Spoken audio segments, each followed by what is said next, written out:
Hey everyone. So, we're all using AI to get stuff done faster, right? But what if I told you the biggest upgrade isn't about speed at all, but about depth? Today, we're going to explore how you can level up your relationship with AI and move it from just a simple tool to a powerful partner that actually makes you smarter. So, let's kick things off with a really important question about how we're using these things. So let me ask you this, and be honest. Does using AI actually feel like you're more productive? Or does it just feel like you're busier?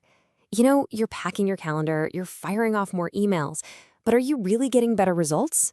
It's a super common feeling, and believe it or not, there's a real reason for it.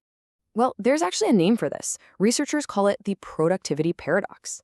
There's a study on human AI collaboration that found people often feel way more productive with AI, even when they're actually spending more time on the task. Part of this is a little psychological trap called automation bias. It's basically our default setting to just trust the machine, to over-rely on it, even when our own gut might be telling us something different. So how do we break out of this cycle? Well, it all starts by understanding the different levels of this partnership. All right, so let's break this down. We'll start at level 1, which is probably where most of us are right now, the AI as your assistant. And the main goal here is super simple. It's all about reducing your cognitive load. This is AI at its most basic and, frankly, most helpful starting point. You're just offloading that simple, repetitive mental grunt work. Think about using it to brainstorm some initial ideas, get a really rough first draft of an email out, or automate those routine follow-up messages. You're not asking it to do the deep thinking for you. You're just getting it to handle the busy work so your brain doesn't have to. And look, this isn't just some productivity hack. It's actually rooted in real psychology. Cognitive load theory basically says our brains can only juggle so much at once. By using AI to handle all the small stuff, we free up that precious mental energy for the work that actually requires a human brain. So this isn't about being lazy, it's about being strategic. Okay, so once you've got the whole assistant thing down, it's time to level up. This brings us to a much more powerful kind of partnership, using AI as your own personal tutor. And this is where AI really starts to help you accelerate your own learning and build new skills. Now this is a total game changer for anyone trying to learn something new. For instance, people learning a new language are using AI to get endless practice sentences. Or you could ask it to rewrite a really dense article at a simpler reading level. You can literally ask it to explain quantum physics as if you were 5 years old, or to summarize a 50-page academic paper into 5 key bullet points. It's like having an on-demand, infinitely patient teacher right at your fingertips. And this taps into a really cool idea from education research. Experts, drawing on Vygotskian theory, see AI as a more capable partner. It provides what they call adaptive scaffolding, which is just a fancy way of saying it gives you just enough support to tackle a problem you couldn't solve on your own. It's like training wheels for your brain.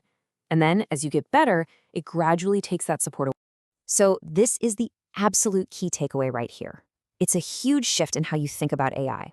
Level 1 was all about reducing cognitive load, getting the AI to do simple work for you. But level 2 and beyond, that's about cognitive leverage, using AI to help you do more complex and challenging work.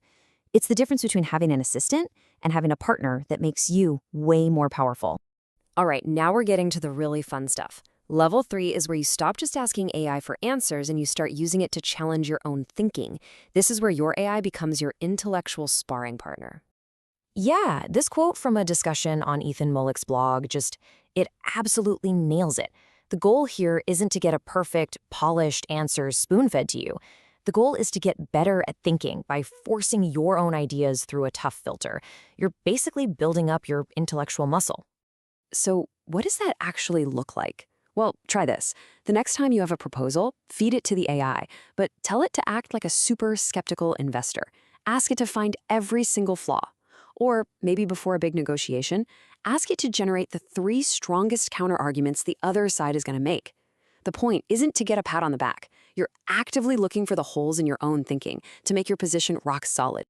And hey, if you actually want to practice skills just like this one with a live community, this quick explainer is brought to you by AdamAiXpert. They host live AI learning sessions every Wednesday night at 8 p.m. Eastern. So if you want to join the community and really level up your skills, just shoot an email to AdamAiXpert@gmail.com. Which brings us to our final and maybe most powerful level.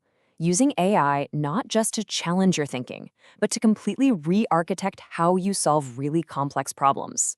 And this involves a fascinating concept called cognitive tools. So, what are these cognitive tools? It's not some app you download. They are actually structured prompts that guide the AI's own internal reasoning process. Researchers discovered that by forcing an LLM to explicitly walk through these steps, first understand the question, then recall what's related, then examine its own answer, and backtrack if it's wrong, its ability to solve problems just skyrockets. You're basically giving the AI a better recipe for how to think. So, the big question, does this stuff actually work? Oh, you better believe it does. Just look at this. On a set of super difficult math problems, the standard GPT 4.1 model scored 32%. Okay, the next-gen model, O1 Preview, did better, at around 45%. But here's the kicker. That same older GPT 4.1 model, when you gave it these cognitive tools, jumped all the way to 53%. It beat the newer, supposedly smarter model. That's incredible. It proves that a better process is way more important than just more raw power. So, after climbing all these levels, what's the big takeaway here? It's that the ultimate upgrade isn't the AI, it's you. All of these techniques, they're about making you smarter, not just relying on a smart machine. And that means you have to keep the human, that's you, firmly in the loop. So here are the non-negotiable rules for making this partnership work. First, you are in charge of the priorities. You have to give the AI the full story, all the context. You absolutely have to challenge its answers and verify its facts. Remember, these things can still make stuff up. And, most importantly, use it to explore alternatives, not just to find one single answer. And never, ever delegate the final decision. The AI can build the car, but you're still the one who has to drive it. So in the end, the biggest upgrade isn't seeing AI as an answer machine, it's seeing it as a questioning machine. It's a tool that helps us explore and challenge and refine our own thinking in ways that were just never possible before. So I guess the only question left is, what are you going to ask next?